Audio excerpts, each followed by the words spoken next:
Olá, paz e bem. Este é o segundo vídeo sobre reflexões e estudos sobre a Páscoa. Nós iniciamos no vídeo anterior pela leitura do livro do Êxodo, do capítulo 12, algumas partes do capítulo 12.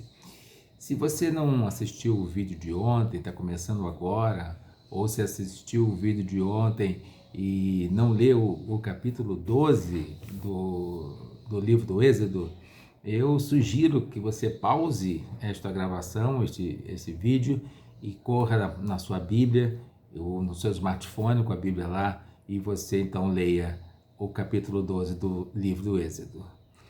Nós vamos iniciar comentando rapidamente, de uma forma geral e mais simples, este texto maravilhoso do capítulo 12, onde o Senhor instituiu a Páscoa. Esta é a Páscoa do Novo Testamento, do Antigo Testamento, mas ela remete para o Novo Testamento. A Bíblia, ela é uma narrativa só. E nessa narrativa só, mesmo composta por vários livros, ao longo de muitos e muitos séculos, a Bíblia fala de uma história só. Fala da história da redenção. Fala da história de um Deus maravilhoso. Fala da história de um Deus que criou o seu povo para ele. E esta narrativa, uma narrativa só, composta de vários livros, em vários períodos, está sempre apontando para Jesus. O que Jesus fez em nosso favor. O que Jesus fez para agradar a Deus. O que Jesus fez em obediência a Deus. Por isso que a leitura da Bíblia, o estudo da Bíblia, é que vai dar fortalecimento, vai dar fortaleza, vai dar uma arquitetura, espírito existencial para a sua vida, para enfrentar as adversidades, mas sobretudo para agradar, glorificar a Deus. A vida com Deus é muito, muito melhor e preciosa do que a vida sem Deus, não há dúvida. Então, vamos ao texto para que nós possamos ir fazendo alguns estudos até o domingo de Páscoa, porque o que importa para nós é saber sobre a Páscoa de Jesus. No livro do Êxodo, nos primeiros capítulos, eu vou apenas dar alguns destaques.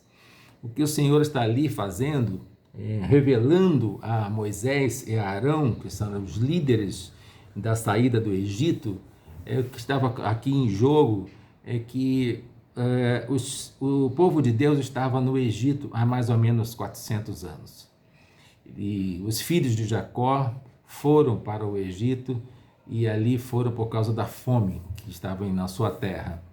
Correram para lá porque o irmão José estava no Egito, tinha sido vendido como escravo por um ato de ciúmes, e Deus ali deu a bênção para José, e José ocupou um dos cargos mais altos do Egito. Isso foi por providência divina. José acomodou a sua família, seus irmãos com suas famílias e etc. Mas o tempo foi passando ao longo desses 400 anos, e ao término, o faraó daquela época, ele não via com simpatia os hebreus, ele não via com simpatia o povo de Deus, e os tornou como escravos ou semi-escravos. E o povo de Deus clamou ao Senhor pela sua condição. E Deus ouviu o clamor do povo dele. E levantou Moisés e o seu irmão Arão para que eles liderassem uma nova etapa do povo do Senhor. O Senhor já tinha estabelecido alianças com seu povo, por exemplo, lembrando da aliança que ele tinha feito com Abraão. E o Senhor nunca esquece das suas promessas. E ele nunca deixa de cumprir as suas promessas. Isso a gente vê do Gênesis ao Apocalipse. Então, Moisés estava convencendo, pedindo, clamando ao faraó que deixasse o povo sair, porque havia uma promessa de Deus de uma terra para o seu povo. E este era o momento da saída do Egito. O texto do Êxodo, ou o texto da Páscoa instituída do Êxodo, vai falar de uma saída, vai falar de uma condição de escravidão para uma condição de liberdade. E tudo que está escrito aqui é uma prefiguração. Isso aqui é uma tipologia do que Jesus faria por nós. Da mesma forma, quando estamos sem Deus, sem a orientação dele, sem a direção dele, nós estamos em escravidão, embora não saibamos. E nós devemos ir para um lugar de liberdade, que é oferecido por Jesus Cristo. Mas isso nós veremos em outros vídeos com mais detalhes. A instituição da Páscoa, e Páscoa quer dizer passar por cima, como veremos já já. Passar adiante. É uma passagem de uma condição do Egito para a condição da Terra Prometida, onde eles entrariam 40 anos depois. É uma passagem de uma vida subjugada para uma vida de liberdade, para uma vida livre. Então, as instruções para a Páscoa, para essa passagem, para essa outra realidade, diz assim no versículo 3 do capítulo 12. Essas foram as instruções. Digam a toda a comunidade de Israel que no 10º dia deste mês, todo homem, todo responsável por uma família, deverá separar um cordeiro ou um cabrito para a sua família, um para cada casa. Aqui o chefe de família deveria ter essa incumbência, porque lá no próprio Egito, as famílias tinham as suas próprias criações para o seu sustento, e o Senhor pediu um cordeiro para cada família, um cordeiro para cada casa. A vontade do Senhor, a vontade na Bíblia, ela não tem esse aspecto cultural dos dias de hoje, individualista. Por isso que a Igreja de Jesus Cristo hoje deve combater tudo quanto é forma de individualismo. Porque aqui na Bíblia, de ponta a ponta, o que prevalece é um cuidado familiar, é um cuidado da agregação de pessoas. A família é importantíssima para o nosso Deus. E Deus era tão maravilhoso e tão justo que está dizendo aqui, ó, um para cada casa, separar um cordeiro para cada casa, para que eles cumprissem as determinações do Senhor. No versículo 4 diz, se uma família for pequena demais para um animal inteiro, deve dividi-lo com seu vizinho mais próximo, conforme o número de pessoas e conforme o que cada um puder comer. Mais uma vez, o Senhor não está esquecendo de ninguém. Absolutamente de ninguém. Se uma família fosse pequena, ela se juntaria a uma outra família para então cumprir a Páscoa que Deus estava instituindo. No versículo 5 diz, o animal escolhido será macho de 1 ano, sem defeito, e pode ser cordeiro ou cabrito. Ele será macho de 1 ano. Era importante que fosse macho. Importante que fosse... porque aqui está prefigurando a nossa condição. A nossa condição. Por um homem entrou o pecado no mundo, diz as Escrituras, e por um homem entrou a salvação no mundo. Por um homem, Adão, o pecado entrou no mundo, pela desobediência de um homem. Pela obediência de um homem, Jesus Cristo, que foi morto, foi fiel, foi obediente até a morte de cruz, como fala Paulo. Então, aqui ele está pedindo um macho, e um macho sem defeito, um animal sem defeito. A oferta que seria feita ao Senhor deve ser sempre uma oferta perfeita, deve ser sempre uma oferta do melhor que nós tivermos. E aqui já está prefigurando esse homem macho que é Jesus Cristo sem defeito, e sem defeito aqui é o pecado. E vocês podem lembrar que quando João Batista avista Jesus, ele diz, olha ali, aquele ali é o Cordeiro de Deus, é o Cordeiro de Deus que tira o pecado do mundo. Então, nós estamos vendo que no livro de Êxodo, séculos e séculos e séculos e séculos antes do nascimento de Jesus Cristo, aqui o Senhor estava dando já a ilustração, estava dando aqui a tipologia, estava dando aqui uma sombra a respeito do que Jesus faria. O que Deus estava fazendo aqui, estava prestes a fazer com o seu povo de Israel, ele faria depois em Cristo Jesus para toda a humanidade. Aqui ele estava preparando o seu povo que deveria ser, ele queria que fosse luz para os outros povos. No versículo 6 diz: guardem-no até o 14º dia do mês, quando toda a comunidade de Israel irá sacrificá-lo ao pôr do sol, como de costume, e todos fariam a mesma coisa dentro das suas casas. Versículo 7. Passe então um pouco do sangue nas laterais e nas vigas superiores das portas das casas nas quais vocês comerão o animal. Ele estava dando uma instrução que depois que eles matassem o cordeiro para prepará-lo na brasa, ele estava dizendo: olha, não jogue fora esse sangue. Peguem esse sangue, tá certo? E marquem a porta superior da casa, as laterais, etc. E ali era para ficar uma marca visível de sangue.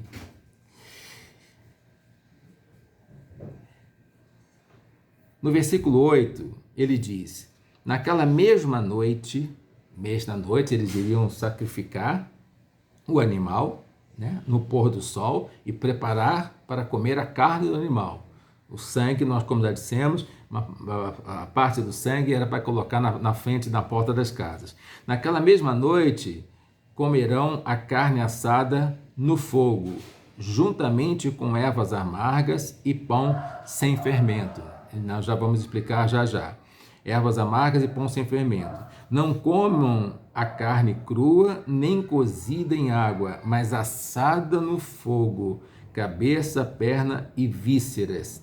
O cordeiro deveria ser assado inteiro, não poderiam quebrá-lo em partes para assar, e geralmente eles colocavam um pau, colocavam para assar, na brasa, para assar no fogo com um pau, atravessando o cordeiro e na lateral para pegar também e ajustar o cordeiro. Isso como fazem até hoje aí as pessoas que fazem assados assado no fogo de chão, por exemplo. A gente pode ver isso. Mas se você prestar atenção, aqui nós já podemos imaginar a forma com que esse cordeiro todo aberto seria assado no fogo e as varas em forma de cruz. Preste atenção.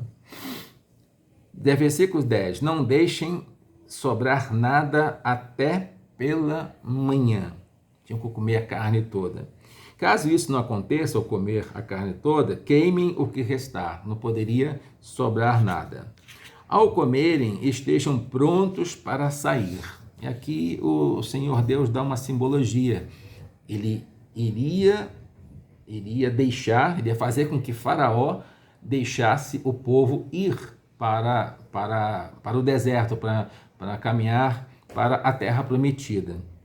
Então, a simbologia aqui, para este momento, olha, estejam preparados para sair. Ao comerem, estejam prontos para sair. Cinto no lugar, ou seja, sandália nos pés e cajado na mão. Cinto, as roupas elas eram tipo manta, não é isso? Então eles tinham que prender o cinto para colocar o cinto nessa manta, na vestimenta deles, daquela cultura daquela época, para que nada atrapalhasse a caminhada deles. Sandália nos pés para enfrentar qualquer tipo de terreno, tá? E cajado na mão para que na caminhada houvesse ali equilíbrio e eles não caíssem, como fazem até hoje muitos caminhantes. Comam apressadamente. Por que apressadamente? Porque não era uma refeição comum, não era uma festa comum, eles não iriam comer e dormir para no outro dia começar tudo de novo. Ele pediu, estejam atentos.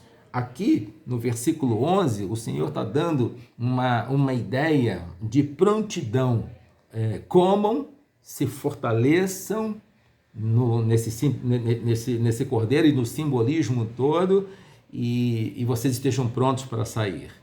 Aí ele diz no final do versículo 11, esta é a Páscoa do Senhor, esta é a Pessá do Senhor, esta é o momento em que ele ia passar adiante.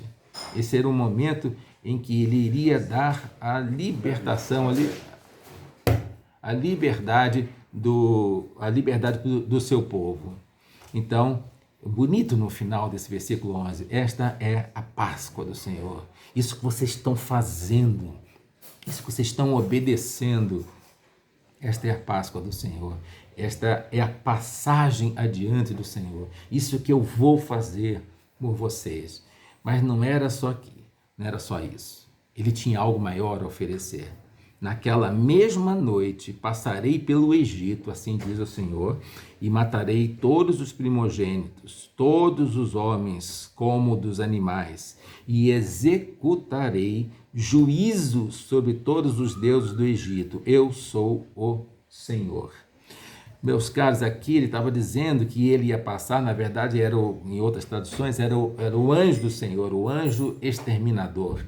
Por que isso? Atentem que toda a criação é a criação do Senhor. Para nós, os cristãos, é a criação do Senhor. Tudo pertence a Ele. E aquilo que não está conforme a vontade dEle, conforme a palavra dEle, conforme o pedido dEle, isso tudo gera uma ira no Criador. A desobediência é a pior coisa que nós podemos viver, em desobediência, porque Ele é o Criador zeloso que quer amar a sua criação. E essa última praga do Egito, que era a morte dos primogênitos, a morte daquele onde o Senhor dizia assim, olha, eu vou lançar toda a minha soberania, todo o meu poder para dizer para vocês no Egito quem eu sou. Eu quebro a descendência de vocês. Eu digo para vocês quem eu sou de uma forma definitiva. E aqui no versículo 12, ele está dizendo, por exemplo, que executará o juízo sobre todos os deuses do Egito. O Egito era uma cultura de inúmeros deuses. E eles achavam que esses deuses os protegeriam. E não foi assim. Então, nesse confronto, vamos dizer aqui, assim, entre aspas, entre Deus único e verdadeiro e os deuses, as configurações dos deuses do Egito, o Senhor mostrava quem Ele era, porque Ele tinha que executar o seu juízo. Ele diz, eu sou o Senhor. E aqui, essa prefiguração, essa tipologia, esta sombra do futuro, o Senhor está dizendo o seguinte, olha, eu vou lançar aqui a minha ira sobre aquelas pessoas, sobre aquele povo, sobre aquele grupo que não se volta para mim. É isso que ele está dizendo no capítulo 12. Ele precisava fazer isso porque o Egito, o faraó e todo o Egito, eles estavam retendo o povo de Deus, estavam retendo os hebreus, estavam retendo um povo amado de Deus, um povo cujo povo para eles estava prometido uma aliança perpétua, uma aliança em que Deus estaria sempre com eles. E o Senhor dá aqui o sinal, no versículo 13, o sangue será um sinal para indicar as casas em que vocês estiverem. Quando eu vir o sangue, passarei adiante. Esse é o sentido da palavra passarei adiante. A praga da destruição não os atingirá quando eu ferir o Egito. Eles estavam dentro de casa. O Senhor disse para imolar, para assar, para comer um cordeiro. O Senhor disse que esse cordeiro seria a alimentação deles. Ele disse que aquele cordeiro imolado, aquele cordeiro cujo sangue estava nas portas, porque sangue quer dizer vida.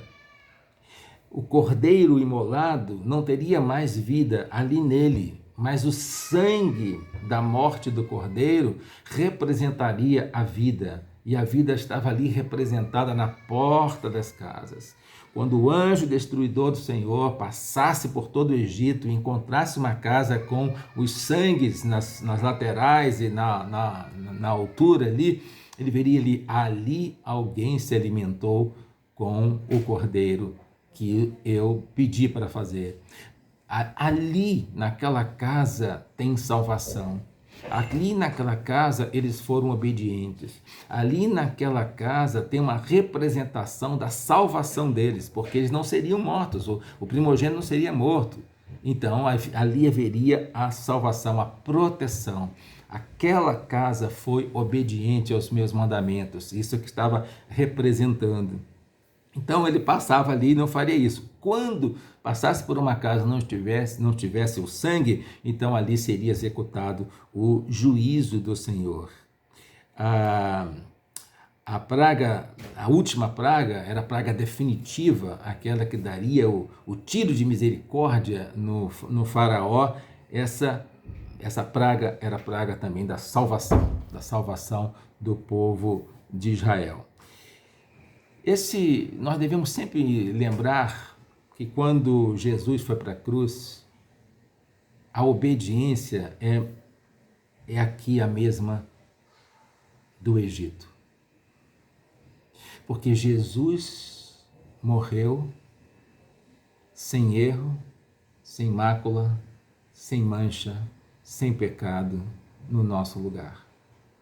O que faz da cruz de Jesus algo tão significativo, algo inigualável nesse mundo, é porque Jesus, pelo sangue dele, vertido na cruz, é o sangue doado, porque vida minha, a sua, a nossa, ela só existe por causa do sangue, a nossa carne só existe por causa do sangue.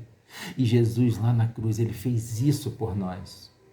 O Cordeiro de Deus, o Cordeiro Pascal, definitivo, ele estava lá na cruz. E ali ele jorrou o seu sangue por nós. Quando a gente olha para o sangue de Jesus vertido na cruz, nós vamos entender aqui nas casas do Egito, cujos sangues dos cordeiros estavam lá como sinal de obediência, como sinal de aceitação, como sinal de substituição. O sangue na porta das casas era o sinal que este cordeiro imolado estava ali substituindo os primogênitos que não precisavam ser mortos, porque o cordeiro foi morto e foi apresentado lá, foi apresentado para Deus. Quando o Senhor, no seu anjo, estava do exterminador, passando, ali estava o sangue representando para Deus, que foi oferecido a Deus, em obediência a Deus. Na cruz, Jesus Cristo, derramando o seu sangue, doando a sua vida, ele estava oferecendo para Deus. Porque aqui no Egito, o Senhor decretou o seu juízo. Seu juízo sobre os homens maus, seu juízo sobre os homens desobedientes, seu juízo pela resistência de Faraó, que representa a nossa resistência, que representa a nossa escuridão diante do que oferece Deus para nós. Aqui na cruz, o Senhor Jesus Cristo, ele diz assim: agora eu completei. Tanto é que não haveria mais para os cristãos, nenhuma forma de sacrifício de sangue, porque o sacrifício de sangue de Jesus, o Cordeiro de Deus, foi suficiente para nós. Agora não precisava mais, agora é só olhar para Jesus, a oferta que ele deu.